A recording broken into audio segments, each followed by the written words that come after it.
All right, good morning. We are joined today by Dr. Fionnúla McHale from Dublin, Ireland. So finally we have a non-Canadian on here for the first time since Tony Pera and John Connor back in August.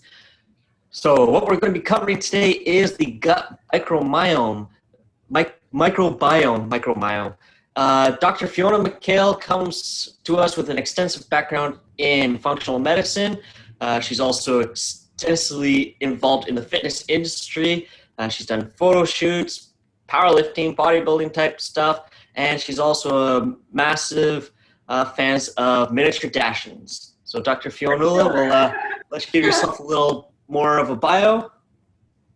Sure. Yeah, the miniature dachshund is a big feature, and she's crawling around beside me somewhere here. I suppose, yeah, my background obviously is as a medical doctor, so I trained conventional medicine.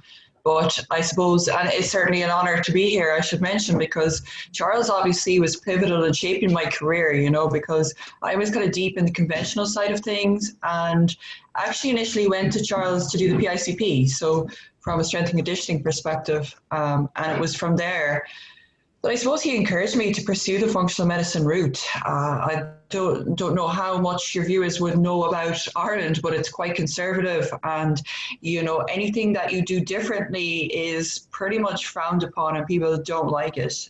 So that's about 10 years ago now, I would say.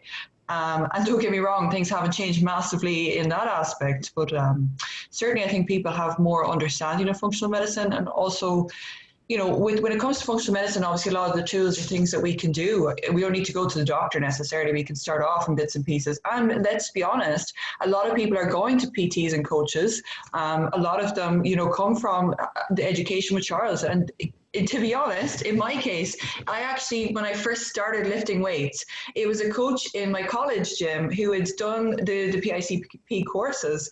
And it was him that started to get me around this mindset of, okay, maybe the food I'm eating isn't helping me. Or, I remember he started to talk to me about like the water and what potentially would be in it. And I think I was in maybe third or fourth year of medical school.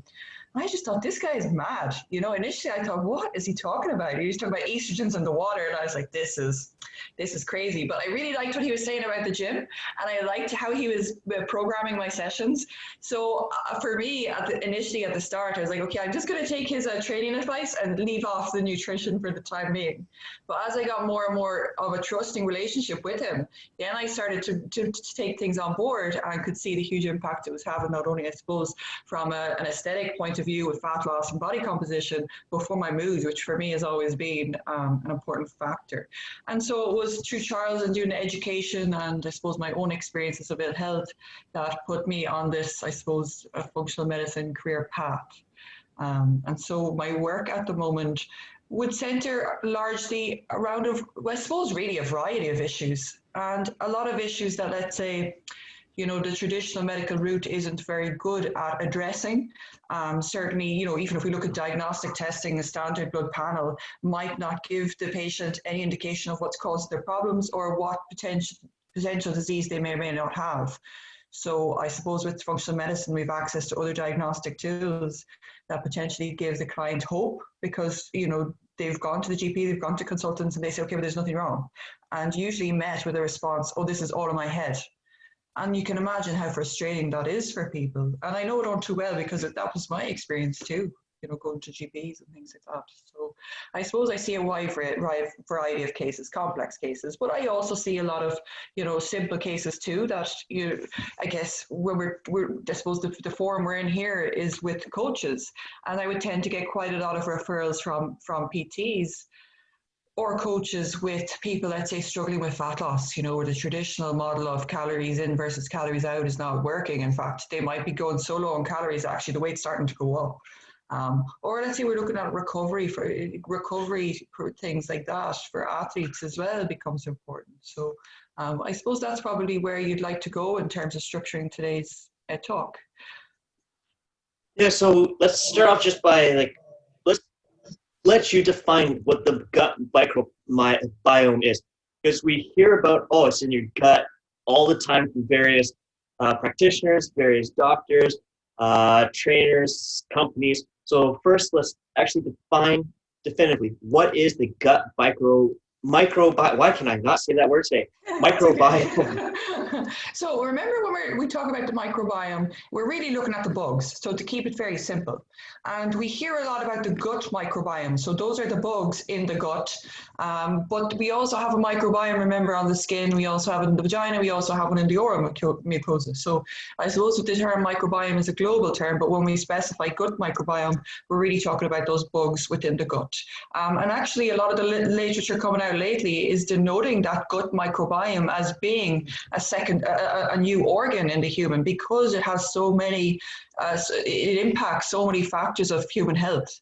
You know, whether we're looking, I suppose, at it's a very simple level of how the gut is working in and of itself, the role of those bugs in the gut in regulating brain function, mood, cognition, behavior, energy as well. So as I always say to people, energy issues for people are generally coming from brain disruption. So disruption with those neurotransmitters. It's very rarely about a case of, you know, they've trained too hard, or they're not eating enough food in the form of calories. It's less about physical energy and more about that emotional energy, that mental energy, that motivation, the drive, the desire to want to get up and do things and to be able to sustain activity for a long period of time, or let's say just throughout the course of the day. The gut microbiome, those bugs in the gut, are going to have a huge impact, as many people know, on the immune system, which couldn't be more relevant given the climate that we're currently experiencing. So when we say immune system, we're looking at our susceptibility to infectious disease, so bacterial infection, viral infection. We're also looking at our susceptibility to autoimmune disease, whereby the immune system is starting to attack parts of our own body. So examples of that might be rheumatoid arthritis, where our immune system is attacking the joints, maybe thyroid disease, lupus, autoimmune conditions like that, but also looking at things like depression. You know, there's a subset of patients that experience major depressive disorder, and the cause in that instance, or one of the factors that's particularly relevant in the symptomatology, is that autoimmune component. The gut microbiome also, or the bugs in the gut, are also going to have a huge impact on hormonal metabolism, in particular estrogen. So we know that when there's dysbiosis, which to define it, that is an imbalance in those bugs in the gut. So we might have a case of a parasite infection. We might have fungal overgrowth. We might have bacteria there that's not supposed to be there. Or we could simply have low growth of good bacteria. And when, as I said, when there's dysbiosis, it affects an enzyme that we see on stool testing called beta-glucuronidase, and that's involved in, let's say, if we look at how hormones are metabolized, particularly those estrogens. Obviously, there's lots of different estrogens in the body, and certain ones are let's say, we call it biotransformation, but changed chemically in the liver so that the body knows, okay, this needs to go down to the intestine, and the idea is that it goes down the toilet. So we need to get rid of this estrogen. Now, if we have dysbiosis, what we see is that this little enzyme beta-glucuronidase, particularly if there's an issue with the E. coli in the gut, attaches onto this estrogen, which should normally be going down the toilet, and puts it back up into the system. So many people will have heard of enterohepatic recirculation. So how those molecules go back up into the system. And we can see then if there's too much of this enzyme bringing these estrogens back into the system, there's going to be a major issue with hormonal imbalance there. You know, so even, for example, if I see women, not even from a fat loss perspective, but even estrogen-mediated conditions, a lot of the work will go into rectifying those microbial or bug issues in the gut. Now, also relevant, I suppose, when we're looking at the microbiome, and it's stuff that's come out lately, is, I don't know if you've seen the paper, but if anyone wants to see it, it's quite interesting, especially when we're looking at, you know, metabolic diseases or issues with fat loss. We've seen that, we used to always think of carbohydrates in particular as having a glycemic load or a glycemic index. So everybody who eats this piece of bread, their glucose is going to go up by this amount. Well, we've seen, in that paper did it really nicely because they used an algorithm to determine, I suppose they did stool testing on the individuals and plotted their algorithm. It's math stuff is beyond me now, to be honest. But the paper was valuable because it looks at the postprandial glycemic response. And they found that people who had certain balance within the microorganisms or imbalance had differing responses based on the microbial flora there. So if there's a dysbiosis, and certainly if there's a pathogenic microorganism or microorganisms, there may be multiple issues at play.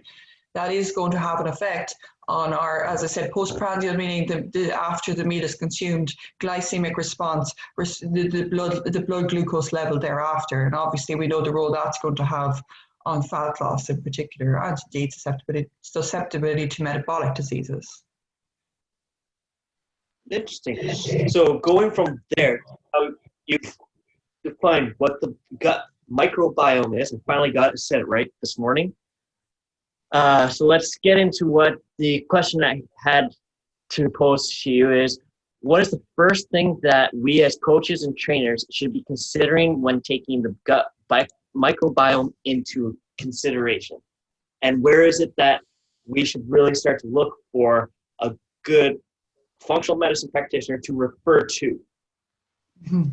And like there are plenty of functional medicine practitioners around. You know, I have clients in Canada and the US, and they seem to have fairly relatively easy access to testing, which is great. But I suppose the first step really is identifying who needs to get the stool test. Now, I suppose there's many people, like I think most people would value from a stool test, especially when health is concerned. But let's try and look at what patient population is going to be most useful for. So for one, anybody who has overt GI symptoms. So the most common one, especially in people who already eat clean, would be bloating. So especially in females, you know, that's extreme bloating that feels like they have a pregnant belly, passing a lot of gas, altered bowel habits. You know, they may have constipation, so meaning that they're not going every day, and there's straining with the stool. Or they may have loose stools and diarrhea. It's another obviously not good sign. And frequency is important obviously there too. So even in the cases of, you know, people don't always know. I think coaches, and I'm sure this audience will be well aware, but so important obviously to be going to the toilet every day, you know. They're not, there's going to be a problem even at a very simple level. If the food is sitting there in the gut, it's fermenting. And you also have more access to the food as well in terms of extracting the calories from it. So that's just one aspect of it. So I suppose being able to identify people that it would be valuable to do the test. Now, the other thing I see a lot of is people doing food intolerance testing. And I suppose coaches would see this because they say, oh, I can't eat this because this causes me problems, or and when I see it as something that warrants testing is when you have someone who is reporting a whole pile of food intolerances. Like, don't get me wrong, gluten and dairy is not doing anyone any favors. Like, if you have Domino's pizza, you're not going to feel great. That's to be expected. But when you have people talking about broccoli and, otherwise healthy foods that really the body should be able to process, eggs is another big one. You start to wonder, okay, why is this happening? And often what you see is over time, the person ends up in a state whereby, okay, let's say month 1, they can't eat this. Month 2, oh, I can't eat this now either. And they often embark on an elimination style diet, let's say. And yes, they may notice symptomatic improvement after a month, 2, even 3. But what I find, unless they address what's causing all these food issues, they're just going to end up on that path of constantly having to avoid this food or that food and never really have any consistent grasp of what it is that's causing the problem, So in those instances, like I said earlier, the microbiome, those bugs in the gut, have such a huge impact on the immune system. And when we see someone develop like very overt symptoms to foods that should otherwise be able to process, like, I don't really think it's worth doing a food intolerance and testing at that stage. It's better to do a stool test that's going to assess the microbial issues, because if there's a dysbiosis there and you do a food intolerance test, it can be different from, let's say, Monday to Wednesday, or from the morning to the evening, because it's less about the food for most people and more about what that microbial balance is doing in the gut. So I think that's a good way of identifying someone needs to get that sorted out and needs to have a look at what's going on with the stool test. Because it's not a nice situation for them to be in. It's something I see a lot. They can't eat this and they can't eat that. They have a whole host of foods that they can't eat. And like, I understand it, but at the same time, it's not going to get any better unless, as I say, we address the root cause. And I suppose it's something that I see in practice as well. So often those people would have multiple issues going on in the gut, not just one.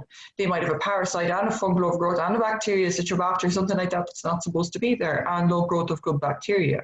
And ultimately, once you address that microbial issue, then they find, oh, actually, I was actually never able to eat this, and now it doesn't cause me any problems. Or, you know, that's where the stage where you want to get to for people, especially when we look at the psychological aspect of food consumption and meals and things like that, and the social, as I said, aspect of it. You know, people should really be able to go out for dinner and not have to give the chef a whole list of things that they can't eat. You know, that's not normal.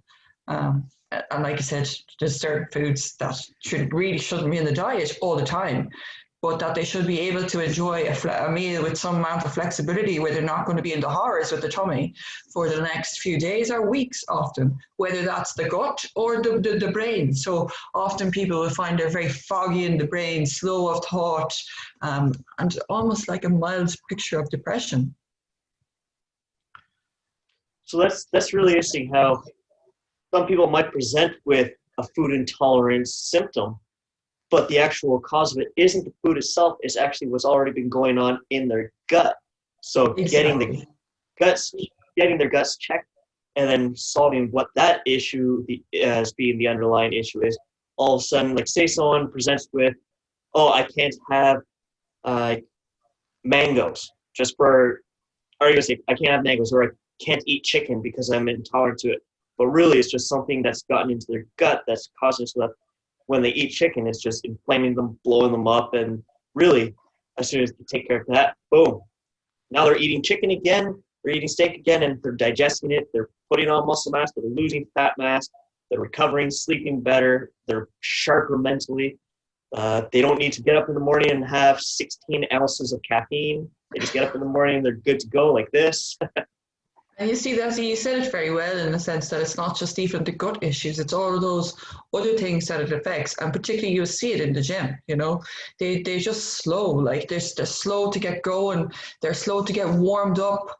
You know, it takes them a few sets to get going, like, because they're so inflamed from all this, let's say, dysbiosis, which in itself is going to cause a problem with inflammation, but then eating these foods on top of a picture of dysbiosis.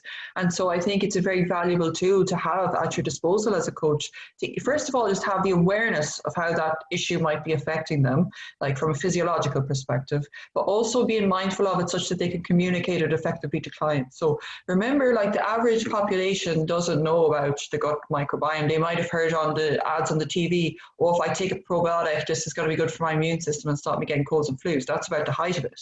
So I think it's good for coaches to have an understanding, A, how it's affecting them physiologically and biochemically, but also to be able to communicate in the client to the client in a way that they will get it. So, you know, to pinpoint the things that they're struggling with. And because it's only then that they're actually going to go and do the test, you know, like that's going to be an important part of counseling the patient, or the client or the patient or whoever, in terms of actually going down the route of getting the test, because, you know, like, it's expensive too. And like they're going to be considering, is this no more than myself when I was very young and naive in medical school, this very conventional approach of what is this guy talking about, you know? And remember, there's so many resources out there as well. And I have to do it as well with clients, you know, like they will come to me, they know I'm a doctor, so there's a certain amount of, they're going to adhere to it from that regard. So oftentimes they're very unwell.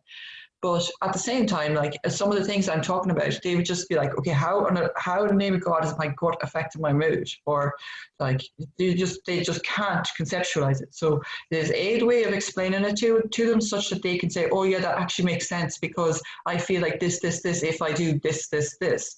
And also having paperwork to give them, you know, like even I do it with clients. It's like, don't take my word for it. Here are some books maybe worth reading, or, you know, for some of them who'll be able to take on the science journals, maybe review papers are better for those people if they're not heavy into the scientific literature. But I think having those references to give to clients is also a big one, because as you know with coaching, you can give someone the best training program and the best nutrition program in the world, and they may have a perfect physiological health, but unless you're able to communicate it to them, unless you're able to get them to adhere to the things that you're telling them to do, then you're never going to see results in that person. So psychology is very important, whether it's for, in my case as a doctor, or in the case of a coach, and not to underestimate that role either, I think. Yeah, so that actually segues really well into something else that's really popular. Anyone who's done like a biosignature, applied biosignature, bioprint, metabolic analytics, whatever flavor we're calling it this week, one of the Foundation 5 supplements we were all taught in the course, as well as what we're seeing on TV more and more with advertisements of foundational products for health, is probiotics are one of the foundational supplements, or the Foundation 5, as some of us might refer to it as.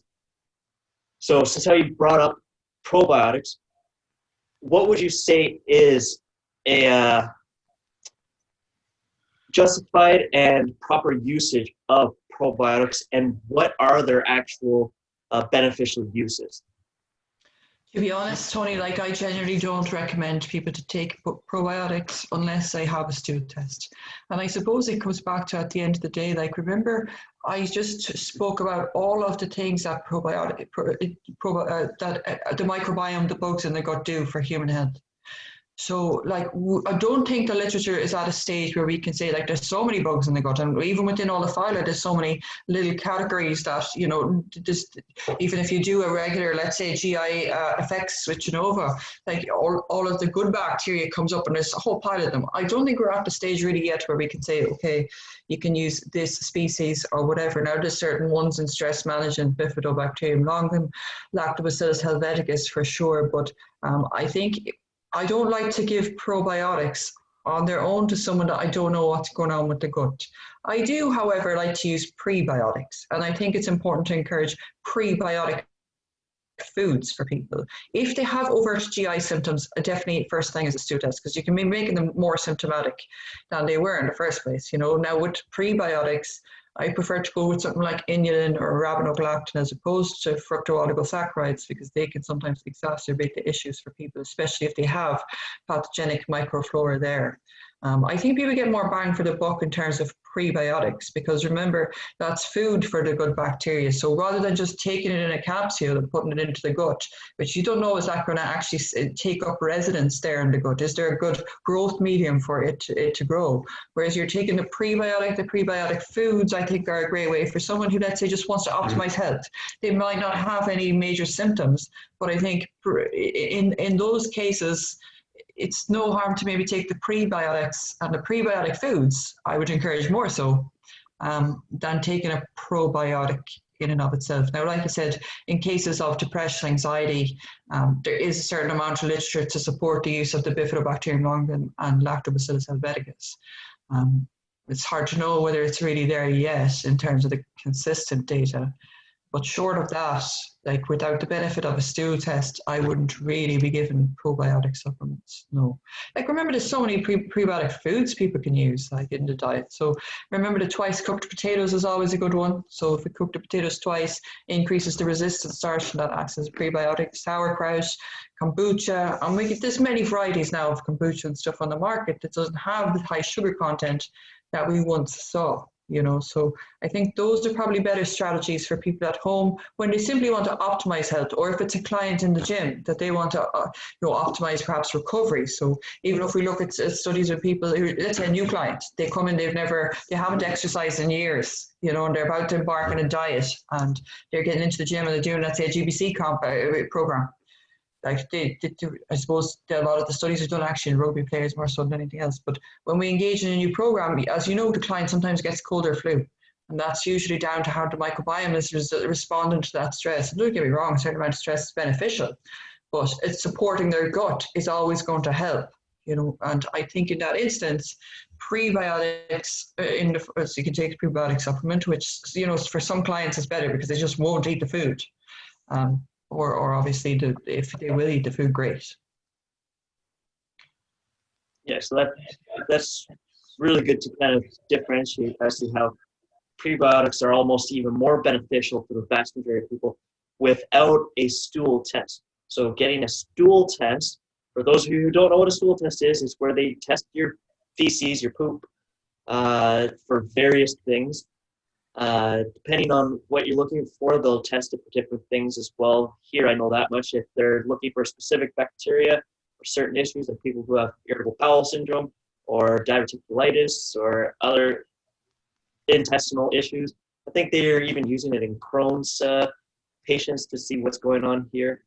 And it also allows us as coaches to build a good relationship, not just with our clients, but also with the medical field, because that's where I personally find there's a disconnect, is we're constantly saying this side doesn't know what they're talking about, no, and then the other side will say it about the other side. One side will say, oh, you only know this much about it, and then the other side says, at least I have a degree. So it's bringing the two sides together, functional medicine and health and fitness, and then we actually get what is actually health for our client. At the end of the day, they're the only one that matters. It's not our ego as coaches. It's not doctors' egos as doctors. It's the patient, client, at the end of the day that matters. So from there, what are some of the biggest kind of gut issues that you see that are fairly easily rectified at the coach level to make this so that, one, the client and patient isn't necessarily wasting, I don't want to say wasting time, but using your time for something that could be easily solved for them without having to escalate higher. That way, you're able to take care of people who need your expertise a little bit more severely.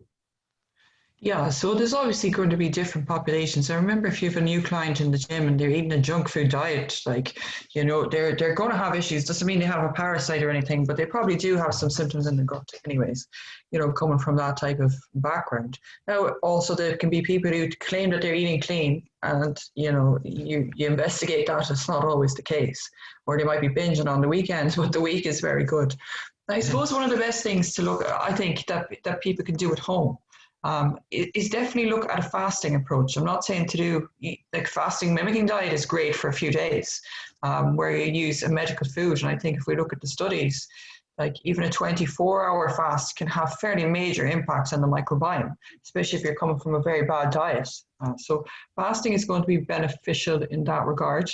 Whether you want to do a 3 to 5 day fasting mimicking with the medical food, or you want to do 24-hour fast, or purely just an intermittent fast. And remember as well, I think one of the big things that people struggle with is constantly eating. So, you know, they have the breakfast in the morning, then 11 o'clock they want another snack, and the whole day is spent, like, every few hours they're eating. So even just assessing the meal timing, you know, have a big meal at breakfast so you're not hungry at 11. Strategize what's in that. So if I have a load of porridge, like I said to you, porridge is not bad, but at the same time, it's probably not doing you any favors if you're having it in the morning for the vast majority of people that aren't going out to run a marathon, as Charles always said, you know. So it's more substantial meals, but gaps in between. And I think that's probably one of the best things people can do, you know, in terms of addressing even just minor gut issues. Obviously, the foods that they're consuming are going to be important, but I would be reluctant to go too crazy with an elimination diet as someone who's initially embarking on a training program, because remember, they're probably a little bit reluctant to be going there in the first place. Now, obviously, it depends on the client, but, you know, even if we can just get them started off at having, you know, regular meal timings and gaps in between the meal is always going to be good for that gut, because you're effectively giving it a rest between meals, and then also having the simple thing as a cutoff in the evening time. You just write it on the plan, stop eating at 7 p.m. Usually if this is written down for people, they're more likely to do it. Whether if you just say, oh, maybe try stop eating in the evening. When you're sending them out the material, say, this is a rule, and, you know, they will do it. And most of them will feel the benefit of that too. So, like, if you explain it to the beginning, if you're eating a huge meal in the evening time, close to bed, you know, you're snacking there away, whatever it happens to be, like, your body is going to have to spend time in your sleep window, which is usually quite minimal for most people, trying to digest that food that you've just taken in, as opposed to, the recovery, the repair, detoxification, or those processes that need to happen for us to have restorative sleep so that we feel good the next day. That simple thing of just cutting off the food at 7 o'clock or whatever suits the person best tends to work well for that side of things too. And if they can get a prolonged break, at least overnight, from constantly eating, that can definitely help in that regard. And I think that's, rather than giving them a whole pile of supplements, it would be better to establish those good gut behaviors first and foremost. Now, the other big thing I would always say to people is the importance of chewing food, and to highlight the importance of that cephalic phase of digestion. So obviously cephalic implies brain. So that's that time before we eat food that the brain is thinking, okay, there's going to be food here coming in, let's say in the next 20 minutes. I'm cooking my food, I can smell all the smells, I'm touching it, I'm chopping it, and all these senses are coming into my body that are saying, okay, maybe stomach, start making the acid, start making the enzymes, get the liver ready, start producing bile. All of these things are starting before we've even put food in the mouth. Now, for most people, they simply don't have the time in today's lifestyle to every meal of the day chop and prepare the food and start cooking it. Usually meals are cooked in advance, or we prep meals in advance. So we don't have the time to be smelling all the food, to probably isn't any smell left by the time the food is being prepared. So in that instance, I usually like people to have like a meditation app, and to do even 3 minutes of deep breathing before they consume the meal. Like 3 minutes, I say, is nothing. Like if you start eating the meal, you're just horsing it back. You're not even thinking, you're on the phone doing the emails and looking at Instagram and eating the food as they go. And they've probably just come maybe from a very stressful meeting in that instance, like nothing is turned on. So of course they're going to have bloating. Of course they're going to have issues with the tummy. There's none of those chemicals that break the food down into smaller pieces, that move it nice and smoothly along the digestive tract are activated. So even just a few minutes of deep breathing can help. And then also to be mindful of the importance of chewing, to give them a number like 40 to chew the food. They might not do it every meal of the day, granted, but even if they're conscious of it, at least one meal of the day would be an improvement.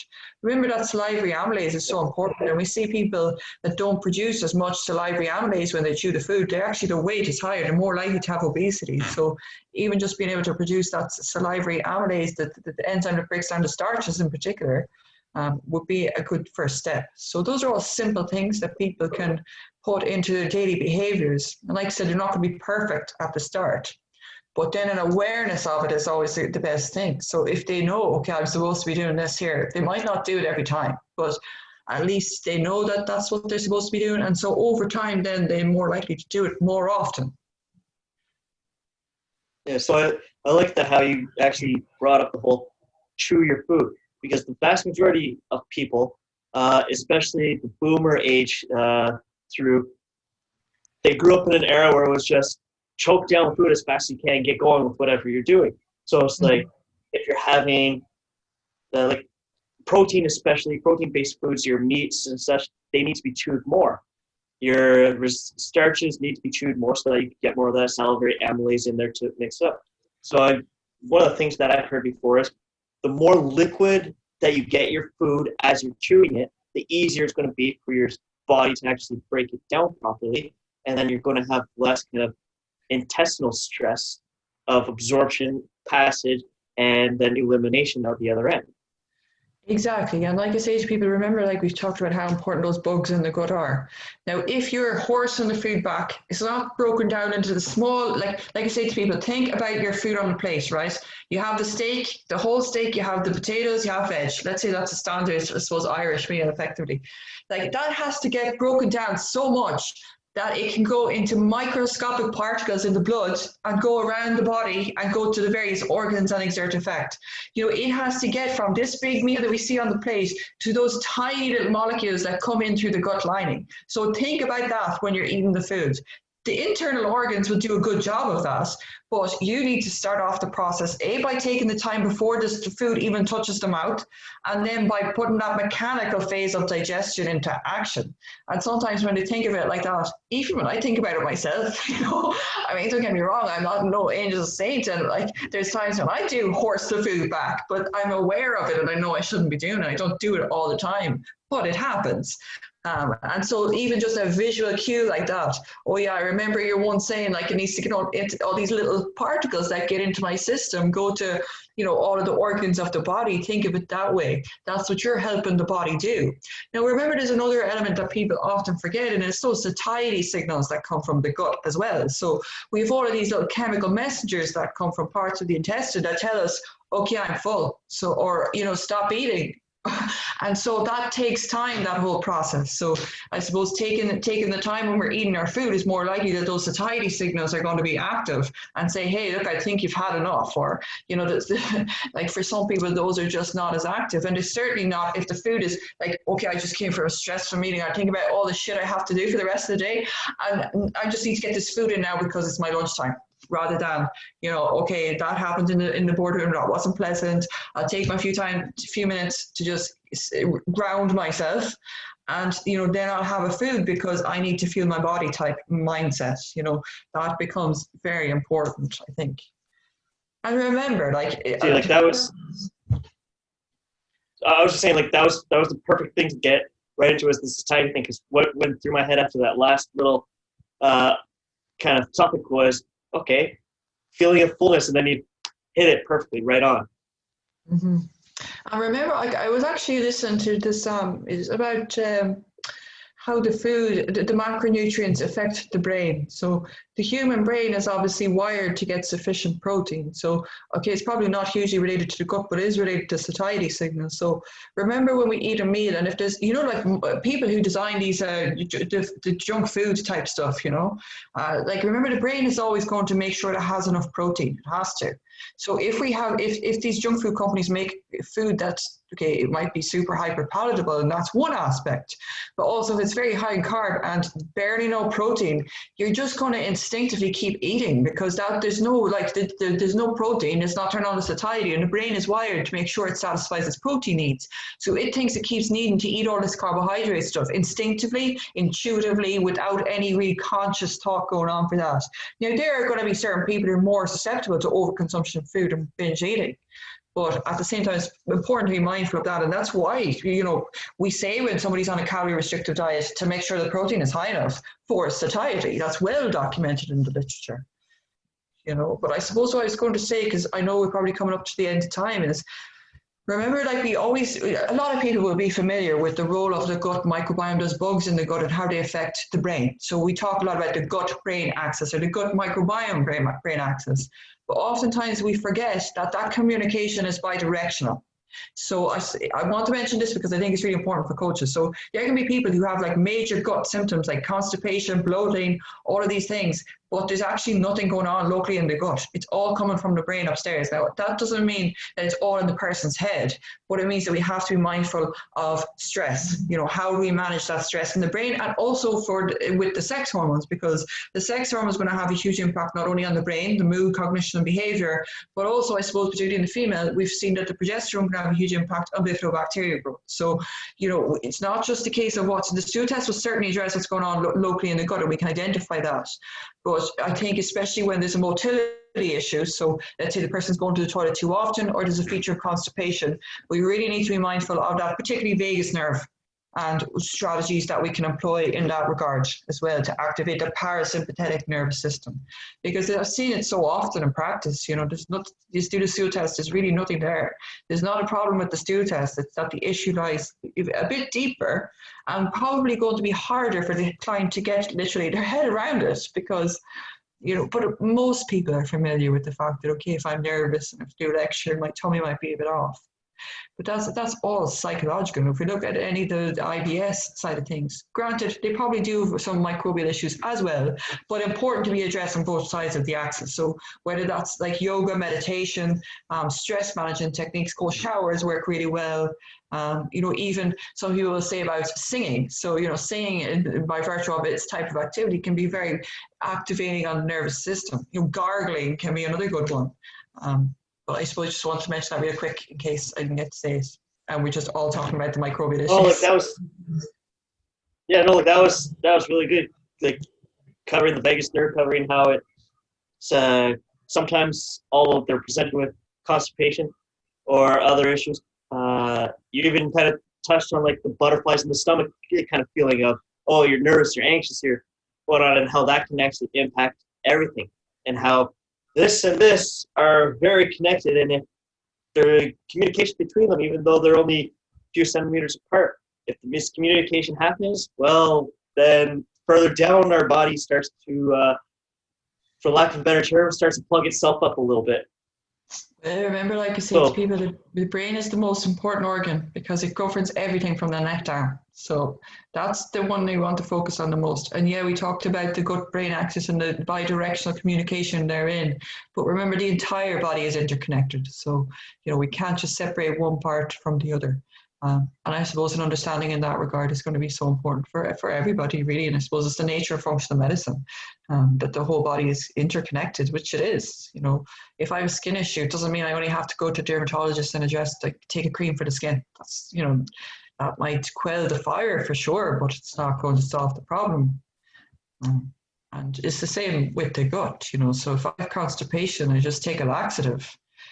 Okay, yeah, I'll be going to the toilet, but is that whatever's causing that constipation, when is that going to be sorted? And remember, like I said before, if something's affecting the gut, although it may be distressing in terms of the gut symptoms themselves, because that microbiome affects so many other parameters of health, you're pretty much certain to have other areas of the body affected. They're maybe just not as distressing, or in most cases that I see, the person's experienced them for so long that they don't even appreciate it. Like, for example, energy or mood or things like that. I say to people initially when I meet them, oh, how's the energy levels? Oh, yeah, it's fine. Like, it's the usual, it's normal. Or mood, yeah, it's fine. Like, sometimes it can be a bit down, or my periods are not really that regular. And then all of a sudden, even like, okay, realistically for the gut, you're talking 3 to 6 months. But even after the first month, they will come back and they say, oh, I remember you asked me about the energy levels at the first appointment. And like, I didn't realize like this is how normal is. They start to get an appreciation for actually the way I'm feeling is not normal, especially I think in today's society where people expect, like people around us are feeling so shit in general, like people don't sleep, people are wired to the moon with stress. And if we're, let's say, in a working environment where everybody's that bit, hyper agitated and just running on stress all the time, then we start to think that's normal. Or like, oh, I need a coffee like 10 times a day. Everybody in the office does too. Just because everybody in the office does doesn't mean that's normal. I actually remember like when I first started out doing functional medicine, I gave a talk in like one of the private clinics not far from where I am now. All the consultants, they were like, I remember I presented a case on this guy, he had a difficulty with, I think there was a libido issue, low energy. And one of the consultants pipes up and he says, oh, sure, we're all like that. And they started laughing at me. I was very young at the time and probably took it very personally, but it really stuck with me, not so much because of how they treated me, but rather because like, wow, these guys actually think this is normal to feel like this.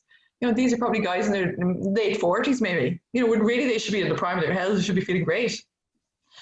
So I guess that comes back to who you surround yourself as well, Yeah, so that kind of wraps things up really nicely.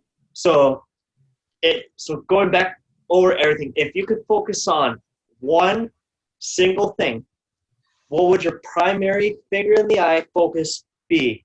And you got to try to wrap that up in a single statement. That's what makes this part kind of nice and fun for people, is try to wrap it up. None of the coaches are able to. Let's see if a doctor is able to wrap it up real nicely with a single primary focus. Oh dear. That would be one for short, succinct sentences, but let me try.